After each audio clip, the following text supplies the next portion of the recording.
the debt ceiling deal is not a good deal. This is not a good deal for the Republicans. You know how you know it's not a good deal? Because look who's happy right now, look who's not. I mean, the Democrats are giddy. The Democrats are happy, the media is happy, they're celebrating, and the Republicans, I'm not saying they're not going to vote for it. The Republicans, looks like most of them will vote for it, except for the, real conservatives, the Freedom Caucus, but they're not happy. They're begrudgingly going to vote for this thing, but it's not like they're celebrating. That's how you know. That's your litmus test, and actually a caller, a listener left me a voicemail making that point. So why is this not a good deal? I'm going to explain that coming up. The IRS has fired the entire team investigating Hunter Biden. Isn't that convenient? I mean, you cannot make this stuff up. The IRS has literally fired the entire team investigating Hunter Biden for tax fraud and tax evasion, all sorts of other crimes. And, what do I always say? If you're going to commit tax fraud, then make sure that your father is president, because it's so much more convenient. If you're going to accept bribes from China, it makes things so much simpler if your father is the president, and especially if he's a corrupt president and the leader of the Biden crime family. Hunter Biden, by the way, the renowned artist, his artwork sells for literally $500,000 a piece. I mean, Hunter Biden, have you ever seen a more talented? It's because he's so talented. Ever seen a more talented painter? You think they're buying access to the White House? I mean, Hunter Biden, he's like the next Picasso. And a government official in India, we're going to get to more of that stuff coming up, but the government official in India has been suspended after he had an entire reservoir drained to retrieve his cell phone, which he dropped into the bottom of the reservoir. You can't make this stuff. It's like I'm reading the Babylon Bee here, only these are actual stories. These are fact, not fiction. He dropped it. He was taking a selfie into a reservoir, and in front of a reservoir, drops it into the bottom, drains the entire thing, and now he's been suspended. That's coming up. The debt ceiling deal, as I said, great point by the listener. The litmus test is Democrats are happy, Republicans are sort of maybe, they're like apologetically happy. Like they keep explaining to us why we're not going to get everything. Democrats aren't saying that. Listen, we're not going to get everything we want, but like I keep hearing Republicans say that. We're not going to make everybody happy. We're not going to get everything that we want. Well, can we finally get everything? Why can't we get everything that we want? Why can't we at least get, I'm going to tell you how much of what we wanted we did not get. You're going to be shocked, but we had so much leverage here. But the Republicans gave away the bank, got virtually nothing in return, squandered their leverage because this is the most leverage they are going to get, this debt ceiling. Democrats are terrified of default. The White House is terrified of default. And Kevin McCarthy, who I like, and I still like him, but he folded like a cheap suit, let's be honest. We'll get into more details, but here's what you need to know in a nutshell about the debt ceiling deal. They gave Biden unlimited borrowing power, unlimited debt ceiling until 2025, through the beginning of 2025, which is, of course, after the election. That's a disaster. That means Biden can keep borrowing. He's going to borrow trillions of dollars until the election. What they needed to do is they needed to make this thing expire before November of 2024, before the upcoming election, because obviously that would retain a lot of leverage. Terrible job there. Zero spending cuts. There are spending caps. They froze spending, but there's a big difference between that and the massive spending cuts that we were promised. They did not repeal student loan forgiveness, no work requirements for Medicaid, and they did not defund the IRS, the $80 billion that's been allocated to the IRS, which they promised to do. So look, this played out exactly as we expected it to play out. We knew that they were not going to default. They never default. We were concerned that McCarthy would cave, and McCarthy essentially caved. So I'm going to give you full analysis on the debt ceiling deal coming up, what is in the deal, what's not in the deal. 2 employees at a Lululemon store. By the way, I don't really know what a Lululemon store is, but I know they're pretty popular these days. Some sort of clothing situation. But 2 employees at a Lululemon store in Georgia have been fired. Fired because they tried to prevent the store from being robbed. Not a joke. You can't make this stuff up. 2 employees of Lululemon have been fired after they filmed. Here's what they did. Okay, they watched these thugs robbing the store. And by the way, these same thugs, the same group, they entered the store repeatedly, robbed the store, shoplifted the store, basically ransacked the store, and then grabbed thousands of dollars of merchandise and left. They did this a bunch of times. And at a certain point, these employees just said, we can't take it anymore. So here's what they did. What got them fired, okay? What was their, egregious sin here? They filmed these thugs robbing the store, and then they called 911 to report the robbery. Okay, and where do you get to the part that got them fired? Yeah, that's the part, is they filmed these people robbing the store, and then they called 911 to actually report the robbery, and those were violations of the store's policy, which is that you cannot interfere including apparently call the police. But you cannot interfere. Or I don't know if it was the calling the police or the videoing them or both, but literally, this is why they were fired, is because somehow, this is the policy of the Lululemon store, let the shoplifters do their shoplifting, let them steal, let them rob, and then do not do anything about it. Don't confront them, don't video them, and do not call the police, because somehow that could endanger other employees and it could endanger customers in the store. So once again, the good guys get punished, the bad guys go free. Like, why would anybody actually pay for something? If the store's policy is, do not call the cops, do not confront them, do not try to prevent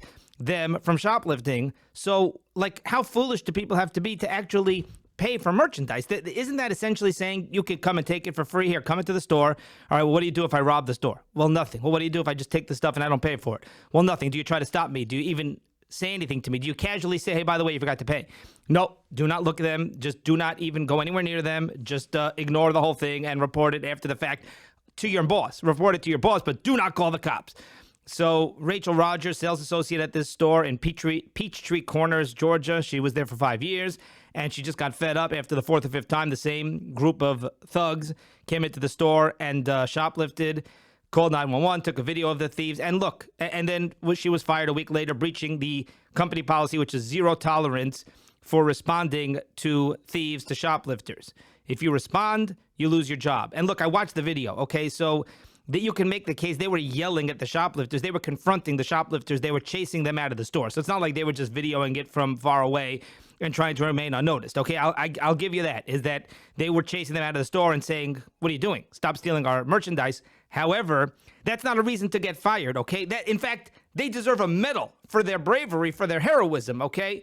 But what is really the rationale? What's really going on over here? What's the rationale behind the policy, if there is one? Okay, they're saying, look, if you engage shoplifters, there could be violence. It could, that could cause them to like attack in self-defense. Okay, I understand that. I really don't believe that's why these employees were fired. These employees are trying to protect the store, protect the merchandise, trying to rid society of these vicious thugs. I don't believe that the policy is, listen, you're going to do something, you're going to get people hurt. If that's the case, that's the case. But here's what I think. I think, number one, we know that the police, they don't, and it's not the police's fault, it's these woke DAs, but we know that they don't prosecute these people anymore. These people, they go and shoplift and get away with it and just come back again and again because they don't get prosecuted, they don't get put in jail, okay, because of these woke leftists running these, DA offices. So it's pointless, right? Now, meanwhile, the company, they don't want a scene. They don't want to create a scene. The next thing, you call the cops, then it becomes a whole big scene, and that's going to scare away other customers, so it's going to be bad for business, okay? So what do? They allow the shoplifters to steal the merchandise, and basically, the reason they do this is because they realize that we just have to write it off. There's going to be shoplifting. There's nothing we can do to prevent it, right? Except sometimes that they lock this merchandise behind lock and key. But other than that, there's like nothing they can do. And well, then who ends up suffering? Who ends up paying for it? Those of us who actually pay for the merchandise, those of us who actually pay when we go to the store, we're the ones who end up paying extra because they need, these companies are not losing money, okay? It's not like these companies are like, well, we're going to go bankrupt, but at least these shoplifters can get stuff for free. That's not what's happening. So what's happening is they end up raising the prices on all of those of us who are paying customers who obey the law. We get charged double to compensate for these shoplifters. It is literally redistribution of wealth. It is a form of redistribution of wealth. And look, that's how twisted society has become, is that the good guys keep losing and getting punished, whether it's getting arrested or getting fired, and the bad guys are literally being protected. It is twisted. It is sickening. It is just disgraceful. Now, it's hard to compare it to like Stoim and Amira. I understand we can't draw a comparison, but obviously we have no idea. You can't make those kinds of comparisons. I get that. I only want to compare it on, there's one level here, which is very important, is that I don't believe Stoim and Amira, it wasn't like just they were, right? We know Stoim and Amira, famous stories, how the Medrash talks about how they actually tortured and murdered a young woman, because she gave charity. She gave food to a poor person. She saw a poor person, she gave him tzedakah, she gave charity, and as a result, they brutally tortured and murdered that, obviously, poor girl. Horrific story, right? So I don't believe that it was just that they were just evil and sociopathic. I'd like to believe, I could be wrong, it was systemic. Okay, that's the difference. The difference is when it's systemic, it's by design. So there's a difference between society just being a bunch of anarchy, just being a bunch of whack jobs who are going around, or when the government actually puts these policies in place and it becomes systemic. So I believe, I once heard an explanation by this. I once heard a Rav explain that Steinman Amira, I think it was just his own theory, I don't know if he got it from somewhere, but that Steinman Amira, why did they do that? Why did they punish people who gave charity? Because they believed it was, it was almost like an extreme version of capitalism, but very extreme, where they believed, you know what? Everybody has to fend for themselves, and if you give charity, then you're taking away people, which obviously, this is a terrible, terrible thing. Obviously, it's pure evil, but I'm just explaining there's a rationale there, and I'm not saying this is accurate, just throwing this out there. Maybe there's another rationale. Maybe they didn't want to show, that there was poverty there, whatever. Some kind of crazy, twisted philosophy that they had of, listen, you cannot be giving charity, but maybe it's because, listen, we need people to force them to work on their own and to fend for themselves, and therefore you cannot be giving charity. I don't know.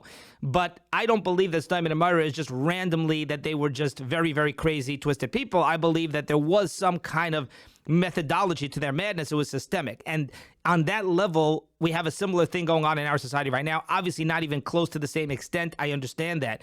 But that's where it gets terrifying, is how systemic it's becoming. Oh, yeah, the shoplifters, let the shoplifters go. Oh, you're going to interfere with the shoplifters? Well, then you get fired.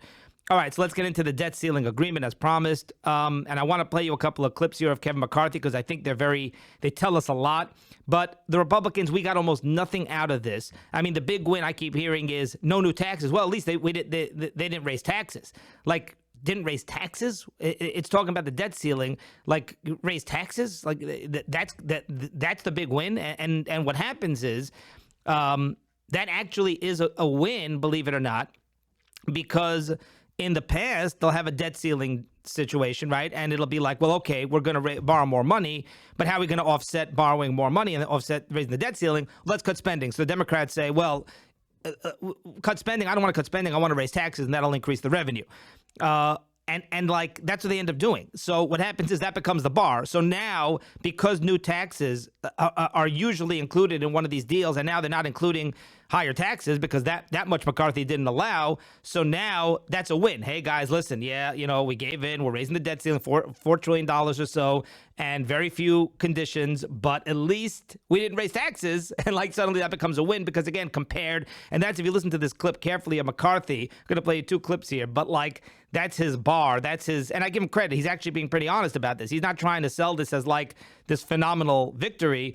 It's more like, well, yeah, look, it's not the best, but compared to others, it's a better victory than they've had in the past with these debt ceiling deals because that's how low the bar is. So listen to this clip. This is Fox News Sunday.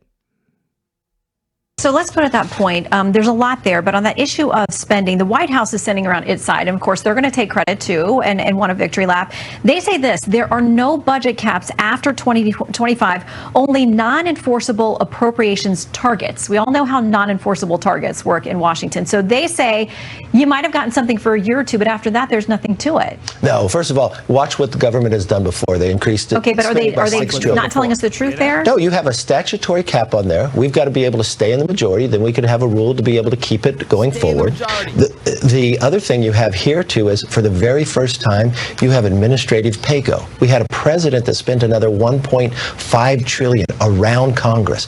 That can no longer happen. Meaning if he takes executive actions. I'm sorry, what? Meaning if he takes executive actions, he's got to cut to be able to go talk about forward. where he's going to pay for it. He doesn't have to talk about it. He has to do it. That would have saved us $1.5 trillion in the first 2 years of this presidency. That's a major savings. That has never been in law before, and now it's being put into law. If you look at each movement here, this is a whole new direction. Just think about how this even came to fruition. Normally, you have a 1,000-page bill. This is going to be less than 150 pages. Normally, the country doesn't know about it till after it's passed. No, we'll wait 72 hours. This is worthy of the American American people. I want them to read it. I want them to understand it.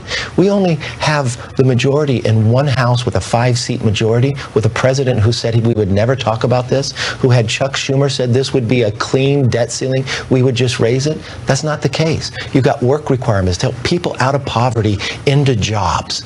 You've got reforms that we can build things, cut the red tape. We capped so the president can't just spend money wildly. All right, we'll talk about the work requirements shortly. Those are huge disappointment. But look, I give him credit. Like I said, he's honest. So he's not going to give us like this fake phony fluff of, well, you know, there really are spending cuts and this and that. Like there are no spending cuts. He's admitting there are no spending cuts. And by the way, the spending caps are non-binding, as I'll explain what that means in a moment. He admits all that, but it's like, hey, but it's better. He said it right there. He said, hey, but it's better than in the past. It's not a 1,000-page bill. It's a 150-page bill. We're actually going to know what's in it before which is nice. I do give him credit. That's a change. Under Pelosi, you didn't know what was in the bill until it was actually passed, as she herself said, by Obamacare and others. And now they have 72 hours and all of that. Fine. It's going to be simpler. It's going to be 150 pages, not 1,000. I get it. That's not what we wanted. Okay, we wanted to cut spending by $130 billion, which is what they promised. And that's not happening, not even close. In fact, they're not cutting spending by a single dime. But what they're doing these spending caps, and she called him on it, Shannon Bream, and she was correct, and he admitted it, which is the spending caps are only binding for the first 2 years. So they're freezing spending at this year's level for the next 2 years. And by the way, they could have done that anyway because they're going to be in charge of the next two budgets. But the issue is that they're freezing them at such a high rate where there's already a $1.5 trillion deficit. COVID made this whole new level of spending, out of control spending. I mean, ridiculous, off the charts, unthinkable spending here, obscene levels, $1.5 trillion deficit, and we're going to freeze it at that level. And that's just insanity. You know, we've got to cut it. And of course, they didn't cut it, which is very disturbing. And then she says, well, but after the first 2 years, it's not binding. It's just some kind of statutory thing, which basically means that it's a formality. And McCarthy admitted it. He's like, well, yeah, we have to stay in power. It's only stay in power. Stay in power. We're barely in power right now, and you want to stay in power. Now they're trying to knock George Santos out, so that's going to potentially take away, and he very possibly and they'll have to do a special election, and he gets replaced by a Democrat because he's in a relatively Democrat district in New York. But like, that's very, very disturbing that they only froze spending, and even the spending freeze only lasts for 2 years. Then after that, we have to stay in power in order to continue. And then he brings up that point about how Biden, in order to do an executive action to spend more money, that would have to be offset by some kind of spending cut. Okay, nice. But again, not at all a big deal, not what we were hoping for. And here's what they do, by the way, is they have this thing. Rush Limbaugh used to talk about this all the time. They have baseline spending. So every year, you know, they talk about freezing spending. What do you mean freezing spending? Like, why is that even an issue? Why does that even have to be negotiated? Because they have baseline spending, which means that every year it goes up by a certain percent. So it's automatic. If they spend a certain level this year, then it automatically goes up next year and the year after that. So now they call it a spending cap. It's not a spending. It's a spending cap. Yeah. They used to call it a spending cut, but the Republicans are a little bit more honest. But that shouldn't even be a win. That shouldn't even be a thing. Okay. It should automatically be you spend at the same levels unless you vote to raise to increase the following year. No, it automatically by default it increases unless you cap it. So, and by the way, they are going to cap it. They're going to cap it at 1% in upcoming years. Just the first year, the first 2 years where it's actually frozen. All right, the work requirements. So here, let me explain the work requirements. There are three programs where the Republicans were pushing for work requirements: SNAP, something called TANF, which we'll get to in a moment, and Medicaid. Okay, SNAP is food stamps, and essentially the Democrats shot down the Medicaid work requirements, and that's disgraceful. Okay, why are able-bodied males? So there are no work requirements for Medicaid as part of this deal and in general. Now, why on earth are able-bodied males, age 30, age 40, age 20, why are they allowed to be on Medicaid and not have to work? They're literally allowed to not work, and they're on Medicaid, and it's just egregious. I mean, of course they should be working. If you want Medicaid, they can volunteer. Maybe they can't find a job. All they need to do is volunteer, okay? You can always volunteer. So it just needs to be 20, 30 hours a week, whatever the requirement would be, and yet they qualify for Medicaid, and Democrats resisted this, and McCarthy folded and caved, and it's disgraceful. Now, they do have work requirements for SNAP and TANF, but those are already in place. All they did was they increased the age. So it was like age 49. Males, able-bodied males up until age 49 have work requirements for SNAP and TANF, and now they're raising it to age 54 or 55. Okay, big deal. I mean, that is just not a major deal. And the proof of all this, by the way, that this is not a good... McCarthy, like in this clip, he was trying to sell this thing, right? He's trying to show us how great it is and highlight how it's really a win for the Republicans. And like the best he could come up with were work requirements, these other minor things, the executive spending rule where Biden can't just spend money. I'm not even sure if they can enforce that, by the way, but he has to offset it with spending cuts somewhere else. That's only executive. That's nothing to do with Congress. And, it's going to be a 150-page bill, not a 1,000-page bill. Okay, very nice. Not the big victory that we were hoping for, right? Not all those promises. And look, I'm not. You see me. I'm trying to temper myself. I'm trying to be careful, not be too negative. I'm not happy about this. Okay, I think this is almost a disaster. I don't want to use hyperbole. I like McCarthy, okay? I think that he's honest. I think that he's doing the best that he can, maybe, but it's rigged. This whole system is rigged. Both sides are in cahoots, so they're like they're winking at each other. They knew going in. McCarthy knew how far Biden was going to budge and the Democrats were going to budge, and that's what's so upsetting about this thing is that, like, wink, wink, okay, we got a deal. We come out, each side is trying to say that it's really a win. We really did well here. All right, and let's listen to, also from Fox News Sunday, another clip of McCarthy. The Washington Post, writing about this yesterday, said this about what's ultimately in the deal. They said the White House agreed to an inflation-adjusted reduction in direct spending on discretionary programs, but one that will be mitigated by redirecting funds from other areas, such as the money clawed back from Internal Revenue Service expansion. Spending on these programs will rise by 1% in 2025 under the deal. There's a question about whether a lot of this is just a wash, if they're just moving money from one place to another. Let's think about this. The president increases by $6 trillion. We have always said we're going to call back money, and then we're going to let government only grow at 1%. Why? Because it's been growing at 33% with the Democrats on discretionary spending. The president said we could only look at about 14% of the entire budget to get this done. We've been able to achieve that in this short time frame. But think about what else we repealed. This is the largest rescission in American history. You can add up all the rescissions from all the other Congress. This is greater. And what are we pulling back? CDC's Global Health Fund. So no longer are we sending $400 million of American taxpayers' money to China. We continue to pull that back. That is a victory for the American public, and I'll debate this bill with anybody, because at the end of the day, is it everything I wanted? No, but we don't control all of it. But it is the biggest rescission in history. Okay, so he keeps focusing on these like minor wins. He said it himself. Is it everything we wanted? No. I mean, the fact that the Republicans keep saying that tells you an awful lot here. He debated with anybody. I'll debate with you, Kevin. I'd love to debate with you, Mr. Speaker.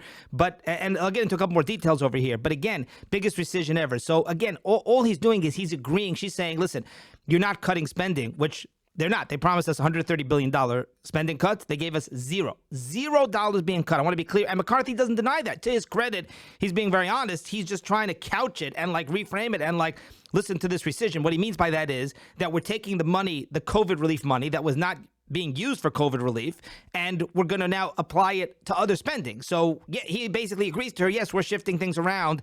And is that a big win? Shifting around the spending? We have trillions of dollars of debt, trillions of dollars of deficits, and, well, we're shifting things around, though, so the COVID money is being wasted. It's a nice, tiny sliver of a victory. It's a shred of a victory, but it's nowhere near what they promised, nowhere near what we were hoping for. And he wasted his leverage. I mean, they had so much leverage here because, and I'll quote you shortly, a listener left me a voicemail saying Biden would have defaulted. A couple of my listeners said Biden would have defaulted, and therefore McCarthy had less leverage than you think. I don't agree with that, but we'll get, and by the way, so default, big deal, go in default. Biden would have gotten a lot more blame than the Republicans, but I don't believe that. But let me give you some more details to this deal.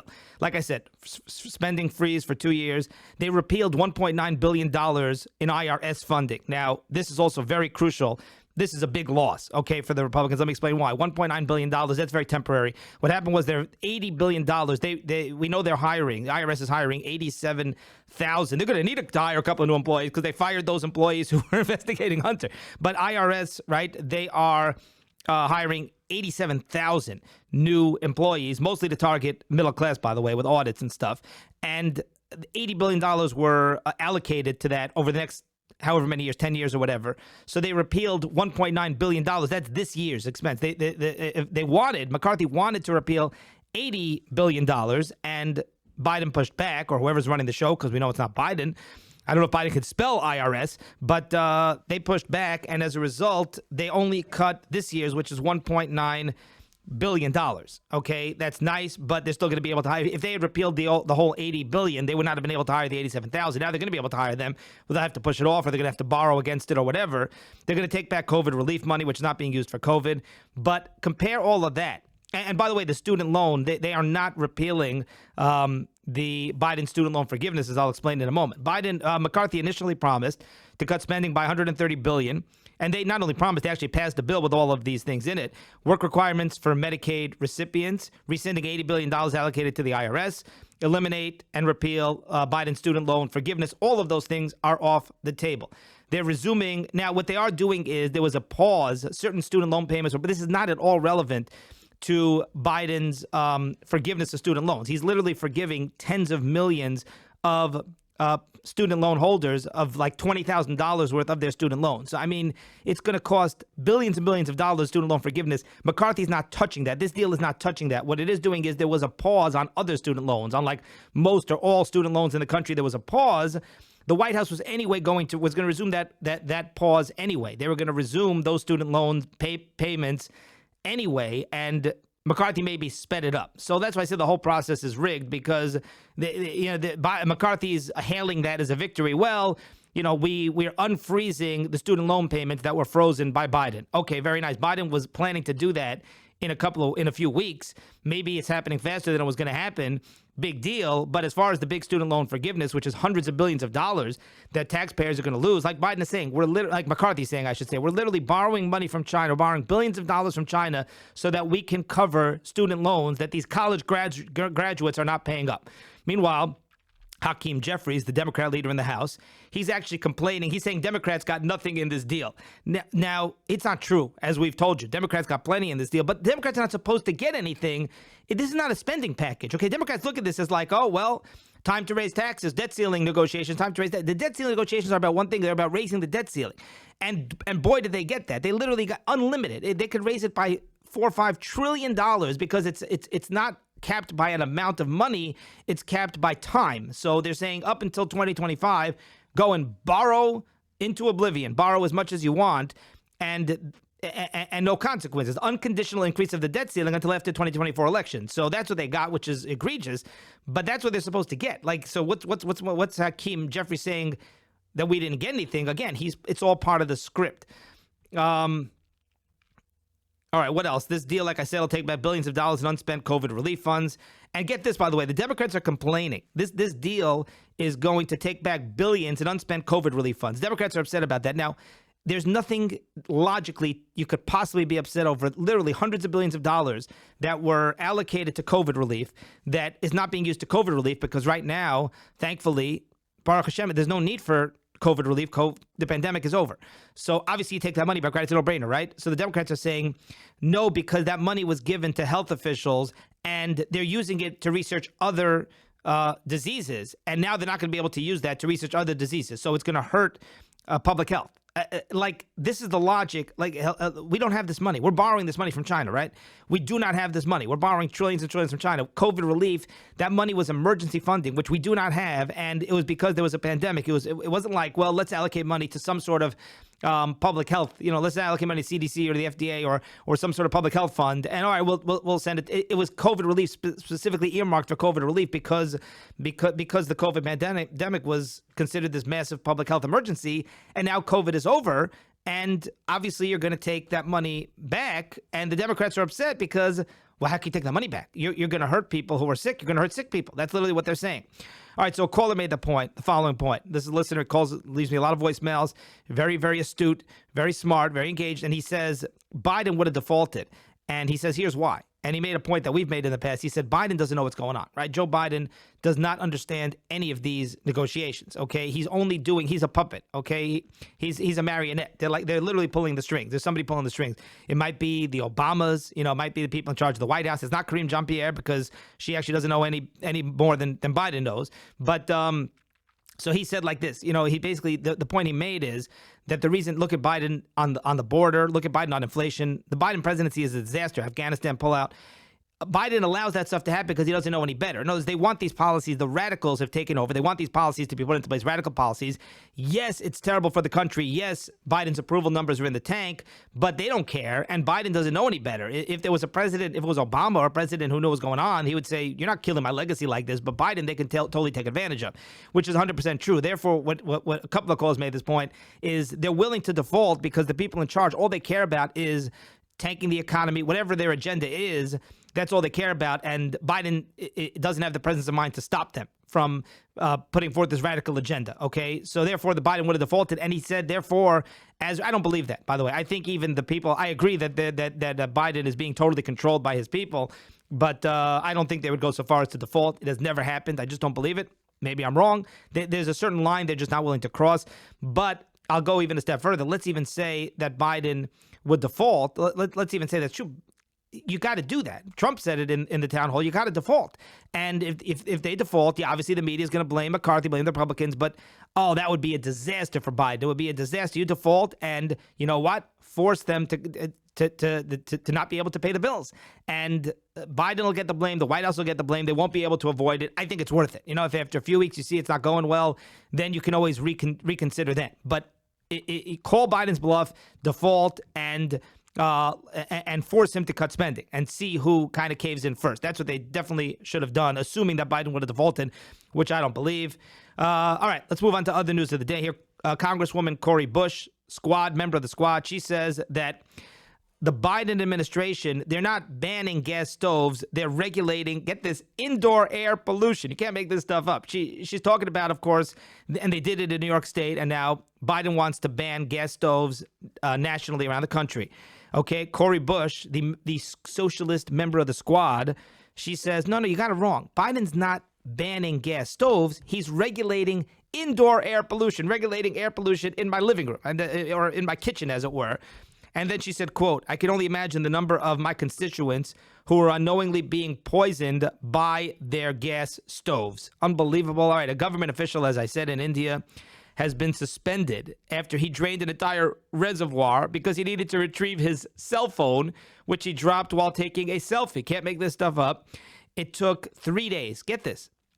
It took 3 days to pump hundreds of thousands of gallons of water, literally hundreds of thousands of gallons of water out of this reservoir in India. Rajesh Vishwas dropped the phone while taking a selfie. And by the way, when they found it, it was too waterlogged. They couldn't get it to work anyway. What a waste. He says that it contained sensitive government data, so it needed to be retrieved. But he's being accused of abusing his position, abusing his power. He's a food inspector. He dropped, the phone was worth about $1,200, by the way, Samsung phone, which is a lot of rupees, like 100,000 rupees. And local divers first went in, but they couldn't find it. So they paid for a diesel pump. And he said he had permission. He had verbal permission from an official to drain some water into a nearby canal. They emptied out 440,000 gallons of water, which is enough to irrigate 6 square kilometers of farmland. The DOJ, as I said, has fired the entire IRS team investigating Hunter Biden, the tax fraud scandal and whatever various other scandals they're investigating. The IRS, I'm not exaggerating, they removed the entire investigative team. You're not going to hear this anywhere else. The media has buried this. But from the tax fraud probe against Hunter Biden, they did this in retaliation against the IRS whistleblower who has contacted Congress. We've told you about this, who says there's a massive cover-up going on in the investigation against Hunter Biden. No shock there. And this purge was done. Okay, they purged the entire team investigating Hunter Biden. How is this not plastered on every front page across the country? I mean, imagine, and even not Fox News, by the way. They're a bunch of sellouts. Imagine if this were Trump. Imagine if Don Jr. was being investigated and the Bill Barr, AG William Barr, had fired the team, or even one, forget the team, even one investigator into Don Jr. or Eric Trump, okay, or Ivanka. The whistleblower's attorney informed congressional leaders in a letter about this firing. Quote, today the IRS Criminal Supervisory Special Agent we represent was informed that he and his entire investigative team are being removed from the investigation. of the high-profile, controversial subject about which our client sought to make whistleblower disclosures to Congress. He was informed of the change being at the request of the Department of Justice. How is Merrick Garland not being impeached? I mean, for obstruction of justice. It's just unbelievable. All right, that's going to do it for today, and we will see you next time.